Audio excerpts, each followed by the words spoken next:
제2장 타락론.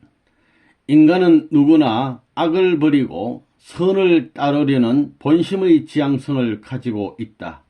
그러나 모든 인간은 자기도 모르게 어떠한 악의 세력에 몰려 본심이 원하는 선을 버리고 원치 않는 악을 행하게 된다. 이러한 악의 세력 가운데서 인류의 죄악선은 연면이 계속되고 있다. 기독교에서는 이 악의 세력의 주체를 사탄이라고 한다. 인간이 이 사탄의 세력을 청산하지 못하는 것은 사탄이 무엇이며 또 그것이 어떻게 해서 사탄이 되었는가 하는 그 정체를 알지 못하고 있기 때문이다. 그러므로 인간이 이 악을 발본색원함으로써 인류 죄악사를 청산하고 선의 역사를 이루기 위하여는 먼저 사탄이 사탄된 동기와 경로와 그 결과를 밝히 알지 않으면 아니 되는 것이다. 이러한 문제를 해명하기 위하여 우리는 타락론을 알아야 한다. 제1절 죄의 뿌리. 이제까지 인간 속에 깊이 그 뿌리를 받고 쉼없이 인간을 죄악의 길로 몰아내고 있는 죄의 뿌리가 무엇인가 하는 것을 안 사람은 한 사람도 없었다. 다만 기독교 신도들만이 성경을 근거로 하여 인간 조상 아담과 헤아가 선악과를 따먹은 것이 죄의 뿌리가 된 것이라고 막연하게 믿어왔을 뿐이다. 그러나 선악과가 문자 그대로 나무의 과실이라고 믿는 신도들과 또 성서의 많은 부분이 그러한 것처럼 이것도 그 어떤 것에 대한 상징이나 비유일 것이라고 믿는 신도들이 서로 의견을 달리하여 제각기 구간 해석을 하고 있을 뿐 아직까지도 이에 대한 완전한 해명이 내려지지 않고 있는 것이다. 1. 생명나무와 선악을 알게 하는 나무. 많은 기독교 신도들은 오늘에 이르기까지 아담과 헤아가 따먹고 타락되었다는 선악과가 문자 그대로의 어떠한 나무의 열매인 줄로만 알고 있었다. 그러나 인간의 부모 되시는 하나님이 무엇 때문에 자녀들이 따먹고 타락할 수 있는 과실을 그렇게도 보기 좋고 탐스럽게 만들어서 그들이 손쉽게 따먹을 수 있는 곳에 두셨을 것인가? 예수님은 입에 들어가는 것이 사람을 더럽게 하는 것이 아니라 입에서 나오는 그것이 사람을 더럽게 하는 것이니라고 말씀하셨다. 하물며 먹는 것이 어떻게 인간을 타락게 할 수 있었을 것인가? 한편 인간의 원죄는 인간의 시조로부터 유전되어 나오고 있는 것인데 먹는 물건이 어떻게 원죄를 유전하는 요인이 될 수 있을 것인가?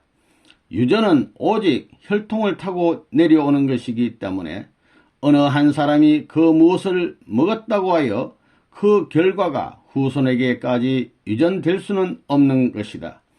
하나님은 그의 말씀에 대한 인간의 순종 여부를 시험하시기 위하여 선악과를 창조하시고 그것을 따먹지 말라고 명령하셨다고 믿고 있는 신도들도 있다. 그러나 사랑의 하나님께서 그와 같이 인간에게 사망이 따르는 방법으로서 그렇게 무자비한 시험을 하셨으리라고는 볼 수 없는 것이다. 아담과 헤아는 그들이 선악과를 따먹으면 정령코 죽으리라 하신 하나님의 말씀대로 따먹으면 죽을 줄을 알고 있었다. 그럼에도 불구하고 그들은 이것을 따먹었다. 지하에 허덕였을 리도 없는 아담과 헤아가 먹을 것을 위하여 죽음을 무릅쓰면서까지 그렇게 엄중한 하나님의 말씀을 어겼으리라고는 생각되지 않는다. 그러므로 선악과는 어떤 물질이 아니고 생명에 대한 애착까지도 문제되지 않을 만큼 강력한 자극을 주는 다른 무엇이었음에 틀림없다. 즉 선악과가 이와 같이 물질이 아니라면 그것은 다른 무엇을 비유한 것으로 볼 수밖에 없다. 성경의 많은 중요한 부분이 상징이나 비유로 기록되어 있는 것이 사실인데 무엇 때문에 선악과만은 굳이 문자대로 믿지 않으면 안 된단 말인가? 오늘날의 기독교 신도들은 모름지기 성서의 문자에만 붙들려 있었던 지난날의 고루하고도 습관적인 관습적인 신앙 태도를 버려야 하겠다. 선악과를 비유로 보아야 한다면 그것은 과연 무엇을 비유하였을 것인가? 우리는 이것을 해명하는 방법으로서 창세기 2장 9절에 선악을 알게 하는 나무와 함께 에덴 동산에 있었다고 하는 생명나무가 무엇인가를 먼저 알아보기로 하자. 이 생명나무가 무엇인가를 알게 되면 그와 함께 있었던 선악을 알게 하는 나무가 무엇이라는 것도 바로 알 수 있겠기 때문이다. 1. 생명나무. 성서의 말씀에 의하면 타락 인간의 소망은 생명나무 앞으로 나아가 생명나무를 이루는 데 있다.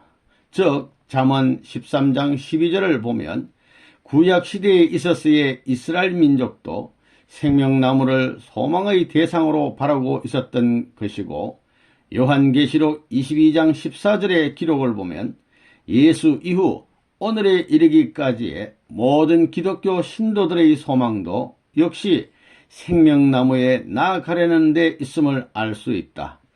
이와 같이 타락 인간의 궁극적인 소망이 생명나무인 것을 보면 타락 전 아담의 소망도 생명나무였을 것임에 틀림없다. 왜냐하면 복귀 과정에 있는 타락 인간은 원래 타락 전 아담이 이루려다가 못 이룬 바로 그 소망을 다시 찾아 이루어야 하기 때문이다. 창세기 3장 24절에 아담이 범죄하였기 때문에 하나님이 화영금으로서 생명나무로 나아가는 그의 길을 막아버렸다고 하는 기록이 있다. 이 사실로 보아도 타락 전 아담의 소망이 생명나무였다는 것을 알 수 있다. 아담은 타락으로 인하여 그의 소망이었던 이 생명나무를 이루지 못하고 에덴 동산에서 쫓겨났기 때문에 그 생명나무는 그 후 한결같이 타락 인간의 소망으로 남아져 내려왔던 것이다. 그러면 완성될 때를 바라보며 성장하고 있던 미완성한 아담에 있어서의 소망이란 무엇이었을 것인가? 그것은 그가 타락되지 않고 성장하여 하나님의 창조 이상을 완성한 남성이 되는 것이 아닐 수 없는 것이다. 따라서 우리는 여기에서 생명나무의 내용은 바로 창조 이상을 완성한 남성이라는 것을 알 수 있다. 그런데 창조 이상을 완성한 남성은 곧 완성한 아담을 의미하는 것이므로 생명나무는 결국 완성한 아담을 비유한 말이라는 것을 알 수 있는 것이다. 만일 아담이 타락되지 않고 창조 이상을 완성한 남성이 되어서 생명나무를 이루었다면 그의 후손들도 모두 생명나무가 되어 지상 천국을 이루었을 것이었다. 그러나 아담이 타락하였기 때문에 하나님은 생명나무로 나아가는 그의 길을 화영금으로 막아버리고 말았다. 그렇기 때문에 생명나무는 창조 이상을 복귀하려는 타락 인간의 소망으로 남아지지 않을 수 없었던 것이다. 그러나 원죄가 있는 타락 인간은 자신의 능력으로는 창조 이상을 완성한 생명나무가 될 수 없는 것이다. 그렇기 때문에 타락 인간이 생명나무가 되기 위하여는 로마서 11장 17절에 기록된 말씀대로 창조 이상을 완성한 한 남성이 이 지상에 생명나무로 오셔가지고 모든 인간을 그에게 접붙여 하나 되게 하지 않으면 아니 된다. 이러한 생명나무로 오셨던 분이 바로 예수님이었던 것이다. 그러므로 잠언 13장 12절에 의하면 구약시대의 성도들이 고대하였던 생명나무는 바로 초림 예수님이었다는 것을 알 수 있다. 그러나 창세기 3장 23절에 명시되어 있는 바와 같이 하나님이 화영금으로서 생명나무로 나아가는 아담의 길을 막았기 때문에 이것이 그치지 않고는 인간이 생명나무로 나아갈 수 없었던 것이다. 따라서 사도행전 2장 3절에 기록된 대로 오순절 날에 성도들 앞을 가로막고 있었던 불같은 혀, 곧 화영금이 갈라진 후에야 성령이 강림하여 전 인류가 생명나무 되시는 예수님 앞으로 나아가 그에게 접붙임을 받을 수 있게 되었던 것이다. 그러나 기독교 신도들은 생명나무 되시는 예수님에게 영적으로만 접붙임을 받게 되었기 때문에 아무리 예수님을 잘 믿는 부모라 할지라도 또다시 속죄를 받아야 할 죄악의 자식을 낳지 않을 수 없게 된 것이다. 이러한 사실로 미루 보아 아무리 잘 믿는 성도라 할지라도 아담으로부터 유전되어 나온 원죄를 아직 벗지 못하고 있기 때문에 이것을 또 자식에게 유전하고 있다는 사실을 우리는 알 수 있다. 그렇기 때문에 예수님은 지상에 생명나무로 재림하셔서 온 인류를 다시 접붙임으로써 원죄까지 속죄해 주시는 섭리를 하시지 않으면 안 되는 것이다. 요한계시록 22장 14절의 말씀대로 신약 성도들이 또다시 생명나무를 고대하게 된 이유는 여기에 있는 것이다. 따라서 이 요한계시록 22장 14절에 기록되어 있는 생명나무는 바로 재림 예수님을 비유한 말씀인 것을 알 수 있다. 우리는 여기에서 하나님의 구원 섭리의 목적이 에덴 동산에서 잃어버렸던 생명나무를 요한계시록 22장 14절의 생명나무로서 복귀하시려는 데 있다는 것을 알 수 있다. 아담이 타락하여 창세기 2장 9절의 첫 생명나무를 이루지 못하였기 때문에 타락 인간들을 구원하시기 위하여 예수님은 요한계시록 22장 14절의 후 생명나무로 재림하셔야 하는 것이다. 예수님을 후 아담이라고 하는 이유는 여기에 있다. 이 선악을 알게 하는 나무. 하나님은 아담만을 창조한 것이 아니라 그의 배필로서 헤어를 창조하셨다. 그러므로 동산 가운데 창조 이상을 완성한 남성을 비유하는 나무가 있었다면 그러한 여성을 비유하는 또 하나의 나무도 있었어야 할 것이 아니겠는가? 생명나무와 같이 서 있었다고 기록되어 있는 선악을 알게 하는 나무가 바로 그것이었던 것이다. 따라서 선악을 알게 하는 나무라고 한 그 나무는 창조 이상을 완성할 여성을 상징하는 것이기 때문에 그것은 결국 완성한 헤어를 비유한 말이라는 것을 알 수 있는 것이다. 성서에서는 예수님을 포도나무 혹은 감람나무로 비유하고 있다. 이와 마찬가지로 하나님은 인간 타락의 비밀을 암시하심에 있어서도 완성한 아담과 해와를 두 나무로 비유하셨던 것이다. 이 뱀의 정체. 회화를 꼬여서 범죄케 한 것은 뱀이었다고 성서에 기록되어 있다. 그러면 또 이 뱀은 무엇을 말한 것인가? 우리는 창세기 3장에 기록되어 있는 그 내용에 의하여 뱀의 정체를 알아보기로 하자. 성경에 기록된 뱀은 인간과 담화를 할 수 있었다. 그리고 영적인 인간을 타락시킨 것을 보면 그것도 영적인 존재가 아닐 수 없는 것이다. 더구나 그 뱀이 인간으로 하여금 선악과를 따먹지 못하도록 하시려는 하나님의 뜻을 알았던 사실로 미뤄보아 그것은 더욱 영물이 아니어서는 안 된다. 또한 요한계시록 12장 9절을 보면 하늘에서 큰 용이 땅으로 내어 쫓기니 옛뱀 곧 마귀라고도 하고 사탄이라고도 한다고 기록되어 있는데 이 옛뱀이 바로 에덴 동산에서 헤어를 꼬인 그 뱀이라는 것은 두말할 필요도 없다. 그런데 이 뱀이 하늘로부터 내쫓겼다고 하였으니 하늘에 있었던 그 옛뱀이 영물이 아니고 무엇이겠는가? 한편 이 뱀을 마귀요 사탄이라고 하였는데 이 사탄은 인간이 타락된 이후 오늘에 이르기까지 항상 인간의 마음을 악의 방향으로 이끌어 나온 것이 사실이니 그것은 영물이 아닐 수 없는 것이다. 이렇듯 사탄이 영물인 것이 사실이라면 사탄으로 표시된 뱀이 영물임은 말할 것도 없다. 성서에 나타나 있는 이러한 사실로 보아 혀를 꼬인 뱀은 동물이 아니고 어떠한 영적인 존재였다는 것을 우리는 알 수 있는 것이다. 이처럼 뱀으로 비유한 영물이 과연 창세 전부터 있었던 것인가? 그렇지 않으면 이것도 피조물 중의 하나였던가 하는 것이 문제가 되는 것이다.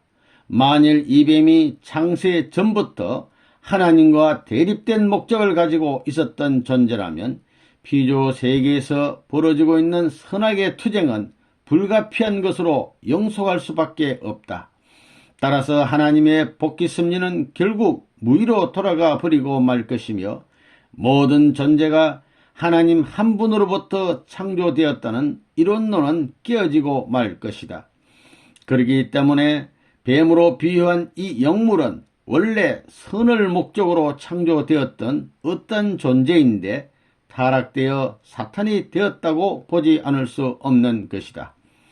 그러면 하나님이 창조하신 영적인 존재로서 인간과 담화를 할 수 있고 하나님의 뜻을 알 수 있으며 또 그 소재가 하늘이었고 한편 또 그것이 만일 타락되어 악한 존재로 전락하게 되는 경우 시간과 공간을 초월하여 인간의 심령을 지배할 수 있는 능력을 가질 수 있는 조건을 구비한 존재는 과연 무엇일 것인가?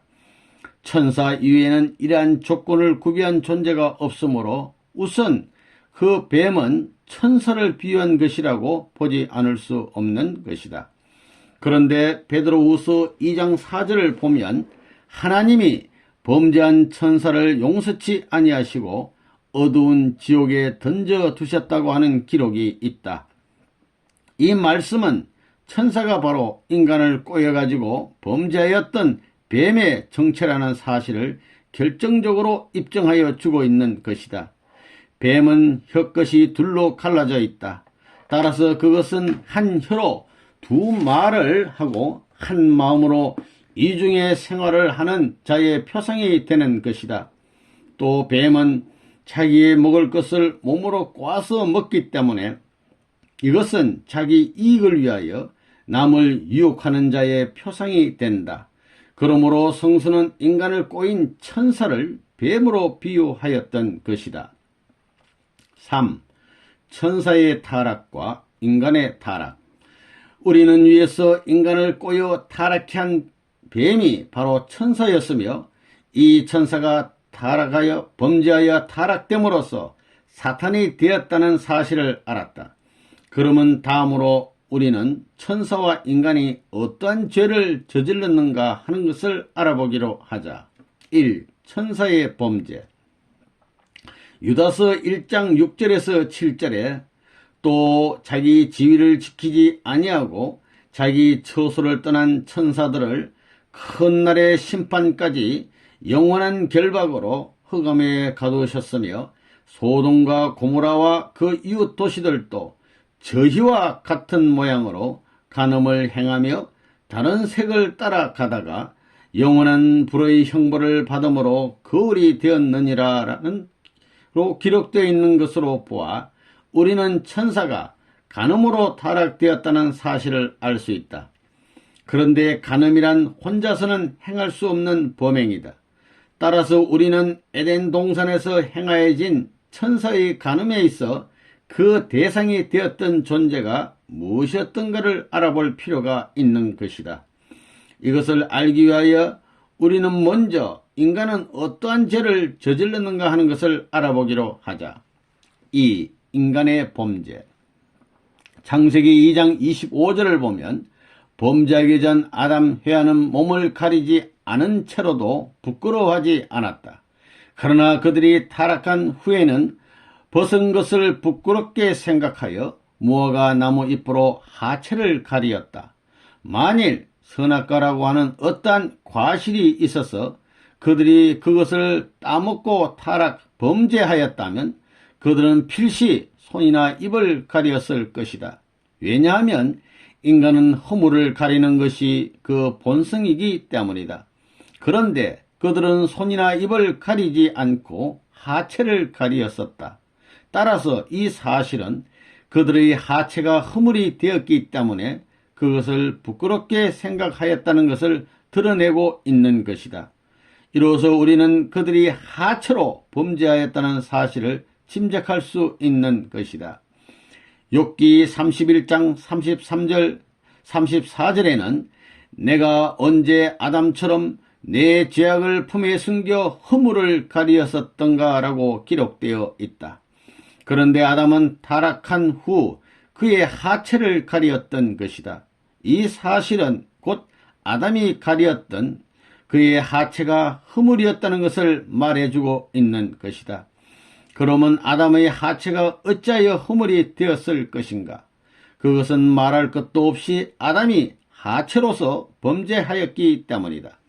인간이 타락하기 전의 세계에 있어 뻔히 죽을 줄 알면서 저지를 수 있었던 행동은 무엇이었을 것인가? 그것은 사랑 이외에 다른 것이 있을 수 없는 것이다. 생육하고 번성하라 하신 하나님의 창조 목적은 사랑으로 인하여서만 이루어질 수 있는 것이다. 따라서 하나님의 창조 목적을 두고 볼 때에 사랑은 가장 귀하고 가장 거룩한 것이 아닐 수 없었던 것이다. 그럼에도 불구하고 인간들이 역사적으로 사랑의 행동을 천시하여 온 것은 그것이 바로 타락의 원인이 되었었기 때문이다. 여기에서 우리는 인간도 또한 음란으로 말미암아 타락되었다는 사실을 알 수 있는 것이다. 3. 천사와 인간 간의 행음.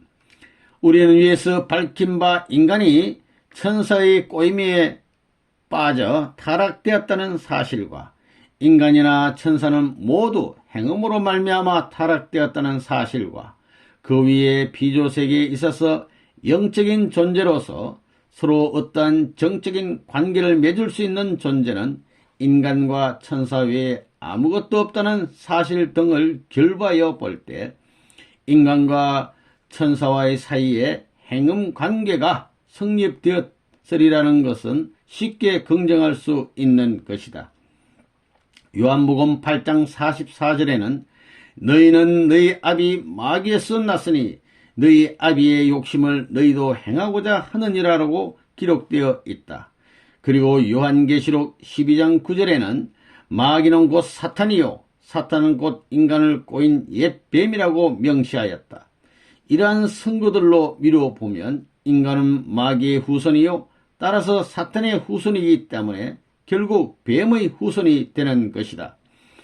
그러면 인간은 어떤 경위로서 타락한 천사, 즉 사탄의 후손이 되었는가? 이것은 인간의 조상이 천사와 행음함으로 말미암아 모든 인간이 사탄의 혈통에서 태어나게 되었기 때문이다. 이와 같이 타락한 인간은 하나님의 혈통이 아니고 사탄의 혈통으로서 태어났기 때문에 로마서 8장 23절에는 성령의 처음 익은 열매를 받은 우리까지도 속으로 탄식하여 양자 될 것, 곧 우리의 몸의 구속을 기다리느니라고 기록되어 있는 것이다. 또 마태복음 3장 7절에는 세례요한이 유대인들을 보고 독사의 자식, 즉 사탄의 자식이라고 질책하였고 마태복음 23장 33절에는 예수님이 유대인들을 보시고 뱀들아 독사의 새끼들아 너희가 어떻게 지옥의 판결을 피하겠느냐라고 책망하신 기록이 있다. 이러한 성서의 기록을 중심 삼고 볼 때 우리는 천사와 인간 사이에 행음 관계가 있어서 그것이 타락의 원인이 되었다는 사실을 알 수 있는 것이다. 자, 선악과 우리는 위에서 선악을 알게 하는 나무가 완성할 해화를 비유한 것이라는 사실을 밝힌 바 있다. 그러면 또 선악과는 무엇을 말하는 것인가? 그것은 해와의 사랑을 의미하는 것이다. 감옥이 과실에 의하여 번식되는 것과 같이 해와는 하나님을 중심한 그의 사랑으로서 선의 자녀를 번식해야 할 것이었는데 사탄을 중심한 그의 사랑으로서 악의 자녀를 번식하였다. 해와는 이와 같이 그의 사랑으로 선의 열매도 맺을 수 있고 또한 악의 열매도 맺을 수 있었던 성장기간을 통하여서 완성되도록 창조되었던 것이다. 따라서 그 사랑을 선악과라고 하였던 것이며 그 사람을 말하여 선악을 알게 하는 나무라고 하였던 것이다. 그러면 선악과를 따 먹었다는 것은 무엇을 의미하는 것인가? 우리가 그 무엇을 먹는다는 것은 그것을 가지고 자기의 피와 살이 되게 한다는 것을 의미하는 것이다. 해와는 하나님을 중심한 선의 사랑으로 선과를 따먹고 선의 피와 살을 받아 선의 혈통을 번식해야 할 것이었다. 그런데 그는 사탄을 중심한 악의 사랑으로 악과를 따먹고 악의 피와 살을 받아 악의 혈통을 번식하여 죄악의 사회를 이루었던 것이다. 따라서 해와가 선악과를 다 먹었다고 하는 것은 그가 사탄을 중심한 사랑에 의하여 서로 혈연관계를 맺었다는 것을 뜻하는 것이다. 창세기 3장 14절을 보면 하나님은 타락한 천사를 저주하시어 배로 다니고 또 종신토록 흙을 먹으리라고 하셨다. 다리로 다니지 못하고 배로 다닌다는 것은 천사가 창조 본연의 활동을 하지 못하고 비참해진다는 것을 뜻하는 것이고 흙을 먹는다는 것은 하늘로부터 쫓겨남으로 말미암아 하나님으로부터의 생명의 요소를 받지 못하고 죄악의 세계에서 악의 요소를 받으면서 살아간다는 것을 의미하는 것이다. 5. 죄의 뿌리. 우리는 성서에서 밝혀진 바에 의하여 죄의 뿌리는 인간 시조가 과실을 따 먹은 데 있는 것이 아니라 뱀으로 표시된 천사와 불륜한 혈연관계를 맺은 데 있다는 것을 알게 되었다. 따라서 그들은 하나님의 선한 혈통을 번식하지 못하고 사탄의 악의 혈통을 번식하게 되었던 것이다. 한편 또 우리는 다음과 같은 사실로 미루어서 인간의 죄의 뿌리가 음란에 있었다는 것을 더욱 명백히 알 수 있게 되는 것이다. 죄의 뿌리가 혈연적인 관계로 이루어졌기 때문에 이 원죄는 자자손손에 유전이 되어 왔다. 그리고 죄를 벗으려고 하는 종교마다 간음을 가장 큰 죄로 규정하여 왔으며 이것을 막기 위하여 금욕 생활을 강조하여 온 것이니 이것도 죄의 뿌리가 음란에 있음을 의미하는 것이다.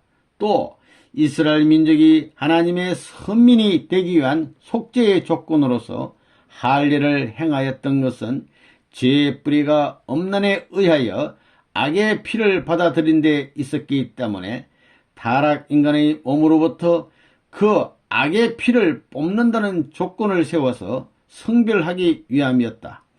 수많은 영국 열사와 국가들이 멸망하게 된 주요한 원인이 음란에 있었던 것은 음란이란 죄의 뿌리가 항상 인간의 마음 가운데서 자기도 모르게 발동하였기 때문이다. 우리가 종교로서 인륜 도덕을 세우고 재반 교육을 철저히 하며 범죄를 양성하는 경제 사회 제도를 개선함으로써 다른 모든 죄악들은 이 사회로부터 불식할 수 있을 것이다. 그러나 문명이 발달되면서 날로 안일한 생활을 하게 됨에 따라 정대되어 가고 있는 음란이란 범죄만은 그 누구도 막을 길이 없다고 보는 것이 오늘날의 실정이다. 그러므로 인간 사회에서 이 범죄를 발본색원할 수 없는 한 결코 이상세계는 기약할 수 없는 것이다. 따라서 재림하시는 메시아는 이 문제를 근본적으로 해결할 수 있어야 한다. 이러한 사실들은 죄의 뿌리가 어디까지나 음란에 있다는 것을 여실히 입증하고 있는 것이다.